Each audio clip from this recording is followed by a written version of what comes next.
এটা হচ্ছে প্রধান অতিথির দুর্ভাগ্য। সব শেষে কথা বলতে হয়, তখন আর কারো ধৈর্য থাকে না। এবং যে কারণে এটা একটা ছোট্ট একটা গল্পের লোভ বলা সামলাতে পারছি না। গল্পটা হচ্ছে যে একজন বিখ্যাত শিল্পী, প্রচন্ড ক্লাসিক্যাল আপনার শিল্পী, তিনি আপনার সঙ্গীত সম্মেলনে গান গাইতে গেছেন। তো গান হচ্ছে শেষে, উনি হচ্ছে সবশেষ শিল্পী। উনি যখন গান গাইতে শুরু করছেন, একেবারে চোখ বন্ধ করে আবেগে তন্ময় হয়ে তিনি গান গাইছেন। বেশ কিছুক্ষণ গান শেষ হওয়ার পরে উনি চোখ তুলে তাকালেন, দেখলেন যে সামনে কেউ নাই, শুধু একজন বসে আছে। উনি ভাবলেন যে এই লোকটাই হচ্ছে সবচেয়ে সঙ্গীত বোদ্ধা, সবচেয়ে বড়। তিনি ডেকে বুকে জড়িয়ে ধরলেন, জড়িয়ে ধরে বললেন যে ভাই, তুমি সত্যিই সঙ্গীত বোদ্ধা, তুমি শেষ পর্যন্ত টিকে আছো। তো বলে যে আমি অপেক্ষা করে আছি, আপনি যে শতরঞ্চিটার উপর বসে গান গাচ্ছিলেন, ওই শতরঞ্চিটা আমার। তো সুধীবৃন্দ, যে বিষয়টার উপরে আজকে আমরা কথা সবাই বলেছেন, এটা একটা অত্যন্ত গুরুত্বপূর্ণ বিষয়। আমি ইচ্ছে করে একটু হালকা কথা বললাম, যাতে আপনারা একটু পরবর্তী 2-4টা কথা অন্তত মনোযোগ দিয়ে শুনতে পারেন। বইটি বইটি আপনার মোহাম্মদ জয়নুল আবেদিন সাহেব লিখেছেন, এবং এমন একটা সময় লিখেছেন যখন এই বইটার খুব বেশি প্রয়োজন ছিল। কারণ আমরা একটা দীর্ঘ সংগ্রাম, লড়াই, ফ্যাসিস্টের বিরুদ্ধে যুদ্ধ করে আমরা যখন আপনার বিজয় লাভ করেছি, খুনি হাসিনা যখন পালিয়ে গেছে, তখন যখন আমাদের এই নেতৃত্ব, যে নেতা দীর্ঘ কয়েক বছর ধরে আমাদেরকে নেতৃত্ব দিয়ে এই পর্যায়ে নিয়ে এসেছেন, সেই নেতার সম্পর্কে একটা এই ধরনের বই খুব প্রয়োজন ছিল। আমি এই প্রসঙ্গে একটা কথা আমার মনে পড়ছে যে 2002 সালে দেশনেত্রী বেগম খালেদা জিয়ার সঙ্গে আমার সুযোগ হয়েছিল তার সঙ্গে রাষ্ট্রীয় সফরে চীনে যাওয়ার। তো চীনে পৌঁছলাম, প্রচন্ড শীত পড়ছে, বরফ পড়ছে, সুতরাং বাইরে ম্যাডাম জিয়াকে যে গার্ড অফ অনার দিবে সেটার সুযোগ ছিল না। গ্রেট হলের মধ্যে সেই গার্ড অফ অনার দেওয়ার ব্যবস্থা করেছিল। সেখানে যখন গার্ড অফ অনার হওয়ার পরে আমাদের দেশের বেগম খালেদা যখন চীনা প্রধানমন্ত্রীকে নিয়ে এন্টোরেজের সব সদস্যদের পরিচয় করিয়ে দিতে নিয়ে যাচ্ছেন, আমার সবার মনে থাকা উচিত যে আমার পরে আমানুল্লাহ আমান সাহেব ছিলেন, তারপরেই ছিলেন আমাদের তারেক রহমান সাহেব। তখন কিন্তু তার কোনো রাষ্ট্রীয় কোনো কিছু ছিল না, তিনি তখন আমাদের দলের সিনিয়র যুগ্ম মহাসচিব। তো যখনই দেশনেত্রী খালেদা জিয়া তার সামনে এসে প্রধানমন্ত্রীকে পরিচয় করে দিলেন যে হি ইজ মাই সান, আমার এখনো মনে আছে প্রধানমন্ত্রী, চীনের প্রধানমন্ত্রী, তিনি 2 হাত দিয়ে তার হাত জড়িয়ে ধরলেন, ধরিয়ে বললেন, carry the flag of your father and mother. তোমার বাবা এবং মা যে পতাকাটি উত্তোলন করেছিলেন, সেই পতাকাকেই তুমি ক্যারি করে নিয়ে যাও। তারেক রহমান সেই পতাকাকেই ক্যারি করে চলেছেন, সেটাকেই সামনে নিয়ে চলেছেন। সুধীবৃন্দ, একটা পরিবারের উপরে কি পরিমাণ অত্যাচার, নির্যাতন হতে পারে, একটা ইয়াং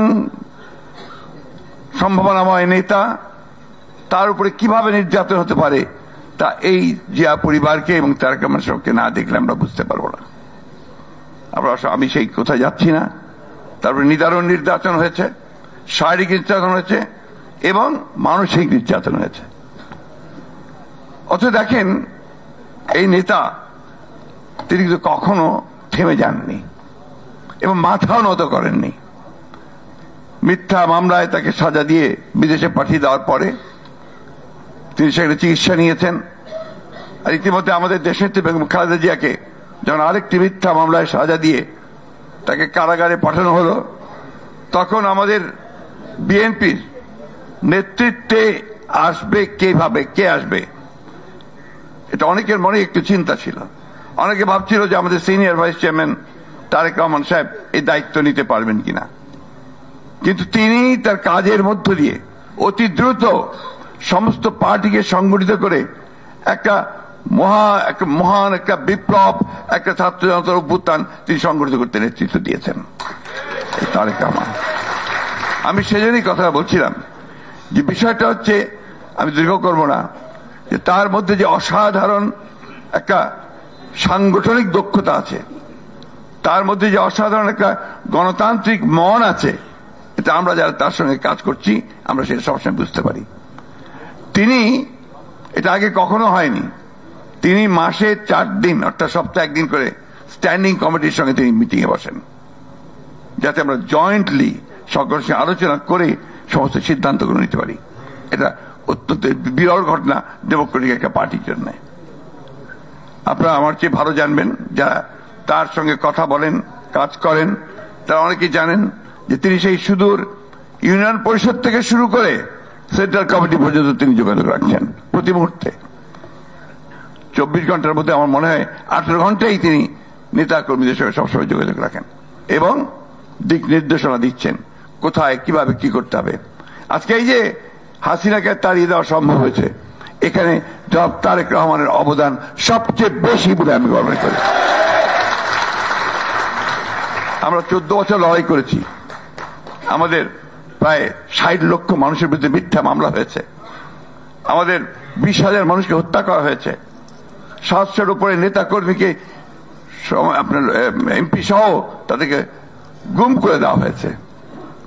আমরা সেই বর্ণনা আমি করতে চাই না এখন। এই অবস্থা নিয়ে সেখান থেকে বেরিয়ে এসে তারেক রহমান সকলকে অনুপ্রাণিত করে, উজ্জীবিত করে তিনি কিন্তু আন্দোলনে ঝাঁপিয়ে পড়ার জন্য সকলকে তিনি আহ্বান জানান করেছেন, অনুপ্রাণিত করেছেন। আমি খুব ভালো করে জানি শেষে যে দিন যে কটা দিন আপনার আমরা বলি যে ছাত্রগণ অভ্যুত্থানের মূল সময়টা, সেই সময়টা প্রতি মুহূর্ত তিনি যোগাযোগ রেখেছেন প্রত্যেকের সঙ্গে, এমনকি ছাত্র সমন্বয়কদের সঙ্গে পর্যন্ত। আমাদের ছাত্র দলের, যুব দলের বিভিন্ন সংগঠনগুলোর প্রায় 422 জন এই অভ্যুত্থানে নিহত হয়েছে, শহীদ হয়েছেন। সুতরাং আজকে সমগ্র জাতি ঐক্যবদ্ধ হয়ে এই ফ্যাসিস্ট খুনি হাসিনাকে উৎখাত করেছে। এখন একটা অন্তর্বর্তীকালীন সরকার আছে, আমরাই করেছি সবাই মিলে। আজকে দেশের চারদিকের অবস্থা দেখে অনেকে একটু আতঙ্কিত হচ্ছেন, একটু উদ্বিগ্ন হচ্ছেন, যেগুলো কি হচ্ছে। আসলে আপনাদের বুঝতে হবে, আমাদের সেই শত্রুরা যারা সামনে থেকে চলে গেছে, কিছু পেছনে থেকে তারা এই দেশকে আবার অস্থির করে তুলছে। এখানে আমাদেরকে অত্যন্ত সজাগ থাকতে হবে। দুর্ভাগ্য আমাদের যে আমাদের দেশের মানুষেরা কেন জানি না আবার সহনশীলতার বড় অভাব হয়ে গেছে। একটু ধৈর্য ধরতে হবে। আজকে এই সরকারকে আমাদেরকে সহযোগিতা করতে হবে, কারণ এই সরকার ফেল করলে আমরা অভ্যুত্থান ফেল করে যাবে, বিপ্লব ফেল করে যাবে এবং আমরা আবার সেই অন্ধকারে চলে যাব। সুতরাং এই বিষয়গুলো নিয়ে আমার মনে হয় আপনাদের সকলেই অত্যন্ত পজিটিভ চিন্তা করা প্রয়োজন। আমি বক্তব্য শেষ করব, একটা বিষয় অত্যন্ত জরুরি বলে আমি এখানে বলতে চাই। খুব দুর্ভাগ্যক্রমে আজকে একটা ভয়াবহ কাজ শুরু হয়েছে, যেটা হচ্ছে সংবাদপত্রের উপরে আঘাত, স্বাধীন মতামত প্রকাশের ক্ষেত্রে আঘাত, যার জন্য আমরা সব সময় সংগ্রাম করেছি, লড়াই করেছি। আমাদের দেশের খালেদা জিয়া তিনি প্রথম এই দশকে আসার পরে, 2001 সালে আসার পরে তিনি সংবাদপত্রকে সম্পূর্ণ মুক্ত করেছিলেন। সেদিন আমাকে বণিক বার্তার সম্পাদক তিনি আমাকে বলছিলেন যে আপনারা এই বিষয়টা জোরে বলেন না কেন, যে সংবাদপত্রের স্বাধীনতা সবচেয়ে বেশি ভোগ করেছে খালেদা জিয়ার সময়, বিএনপির সময়। এটা হচ্ছে বাস্তবতা।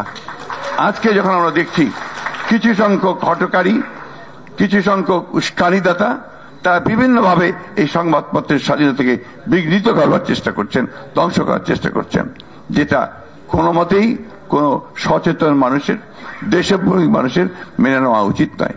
আমি অনুরোধ জানাবো সকল সংশ্লিষ্ট সকলকে অনুগ্রহ করে এই ভয়াবহ আত্মহননের কাছ থেকে সরে আসুন এবং গণতন্ত্রকে প্রাতিষ্ঠানিক রূপ দেওয়ার জন্য সহযোগিতা করুন। আজকে যে সমস্ত আমাদের কোমলমতি বালকেরা, ছাত্ররা, তারা যে সমস্ত কাজ করছে, এখান থেকে বেরিয়ে আসতে হবে, ধৈর্য ধরতে হবে।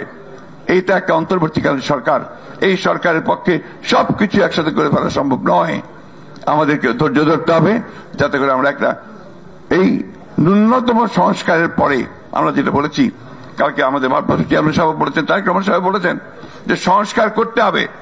আমরা সংস্কার বিরোধী নই, এবং সংস্কার করেই আমরা নির্বাচনে যেতে চাই। কেন নির্বাচনে যেতে চাই এর কথা আমি বারবার করে বলেছি। নির্বাচন ছাড়া এই ধরনের সমস্যার সমাধান করা সম্ভব নয়, এই ধরনের চ্যালেঞ্জকে মোকাবেলা করা সম্ভব নয়।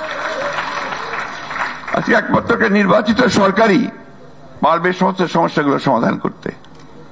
অন্তত তার পেছনে যে জনশক্তি থাকে, যে ম্যান্ডেট থাকে, সেই ম্যান্ডেট নিয়েই সেটা তার পক্ষে সম্ভব হবে। আসুন আজকে আমরা মোহাম্মদ জয়নুল আবেদিন সাহেবকে আন্তরিক ধন্যবাদ, কৃতজ্ঞতা জানাই যে তিনি একটা আমরা মোহাম্মদ জয়নুল আবেদিন সাহেবকে ধন্যবাদ জানাই যে তিনি একটা অত্যন্ত উপযুক্ত সময়ে একটা কাজ করেছেন, যেটা আমরা মনে করি ইতিহাসে এটা অবশ্যই থেকে যাবে, এবং তারেক রহমান সাহেবের সঙ্গে সঙ্গে জয়নুল আবেদিন সাহেবের নামও ইতিহাসে থেকে যাবে। আমি খুব চেষ্টা হয়েছে জিয়া রহমানের নাম মুছে ফেলার, খালেদা জিয়ার নাম মুছে ফেলার, তারেক রহমানকে চিহ্নিত করার যে তারেক রহমান হচ্ছে খারাপ মানুষদের মধ্যে একজন, কিন্তু পেরেছে কি? এদেশের মানুষ কি সেটা মেনে নিয়েছে? এদেশের মানুষ তো আজকে আপনার তারেক রহমানকে তাদের নেতা হিসেবে জানে। আমি কয়েকদিন আগে বাজারে গিয়েছিলাম, আমাকে সেই বাজারের যিনি দোকানদার তিনি জিজ্ঞেস করছেন তারেক সাহেব কবে আসবেন। কেন, আপনার কি সুবিধা? উনি আসলে কোনো সমস্যা থাকবে না, দেশ ঢাকা শহর মানুষে মানুষ হয়ে যাবে। শুধুবৃন্দ, এটা হচ্ছে বাস্তবতা। তাই বলি, আমার সবসময় প্রায় কথা বলি আমি, যে ইচ্ছে করলেই কাকে রান করে দেওয়া যায় না, উড়িয়ে দেওয়া যায় না, ইতিহাসকে বিকৃত করা যায় না। কিউবার ফিডেল ক্যাস্ট্রো তিনি যুদ্ধ করতেন প্রথম দিকে। সেই যুদ্ধ করতে তিনি একবার বাতিস্তার হাতে তিনি গ্রেফতার হলেন। গ্রেফতার হওয়ার পর তার ট্রায়াল হলো, ট্রায়ালে তার 12 বছর সাজা হয়েছিল। সেই সময় তিনি ফিডেল ক্যাস্ট্রো দাঁড়িয়ে বলেছেন, condemn me, doesn't matter, history will absorb me. আমাকে তোমরা এখন কন্ডেম করতে পারো, কিন্তু ইতিহাস আমাদেরকে ধারণ করবে। সেই ইতিহাস ধারণ করেছে জিয়া রহমানকে, খালেদা জিয়াকে এবং তারেক রহমানকে। ইনশাআল্লাহ জীবন্ত ইতিহাস তারেক রহমান আমাদেরকে আলোর পথে, আলোকিত বাংলাদেশের পক্ষে নিয়ে যাবে, এই বিশ্বাস আমাদের রয়েছে। ধন্যবাদ সকলকে। আসসালামু আলাইকুম।